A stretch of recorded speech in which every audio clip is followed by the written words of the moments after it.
एहलकारों ने एसएचओ को कहा है, जो मेरे सुनने में आया है कि इसकी आंख खुली है, क्या हम इसको हॉस्पिटल ना ले जाएं, एक बच्चा तो मर गया है।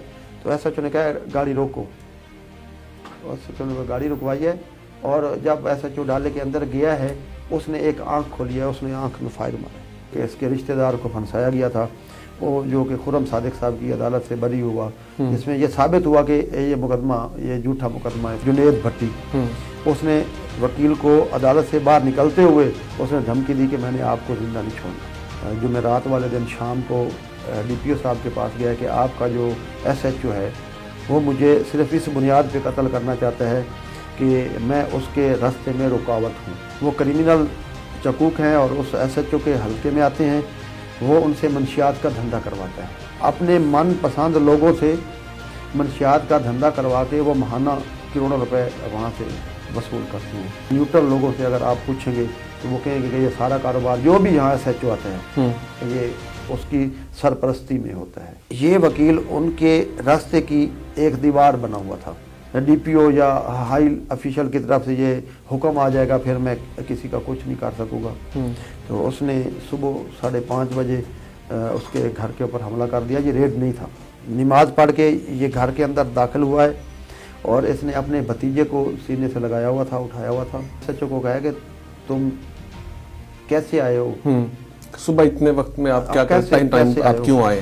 तो उसने कहा जी मैं तुम्हारा काम तमाम करने के लिए आया हूँ। तो उसने अपने भतीजे को वहाँ पे गिराया और वो भागने लगा अपने कमरे की तरफ, उसके गिराज से कमरे की तरफ उसने पीछे से फायर उसको मारा है। जितने अब ये एनकाउंटर हुए हैं आपने देखा होगा, उनके ऊपर रिकॉर्ड बना दिया था। जो इसके मुखालफिन थे, जिन मुखालफिन ने एसएचओ को पैसे दिए कि आप इसका काम लगा दें, ये हमें यहाँ कारोबार नहीं करने देता था, वहाँ सरकारी ज़मीन थी, वो इसने काबजीन से छुड़वा कर मस्जिद को दे दी थी। तो सरकारी ज़मीन के ऊपर लड़ाइयाँ चल रही थी। इतना ताकतवर थे वो कि जिन्होंने एक वकील को भी नहीं बख्शा।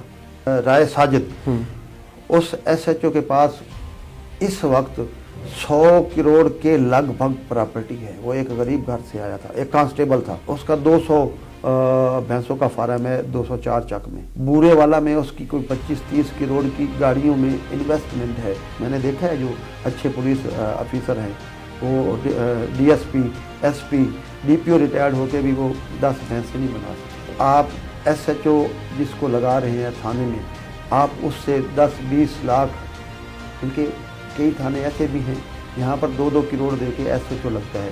उनको कहीं कुरान पाक पे हाथ रख के बताएं कि क्या आपके पुलिस वाले इसमें इन्वॉल्व नहीं? पुलिस की मर्ज़ी के बगैर मंशियात फरोशी हो सकती है, पुलिस की मर्ज़ी के बगैर कोई डकैती नहीं होती। 99% जो वारदातें हैं वो वही लोग करते हैं जिनके इन एसएचओ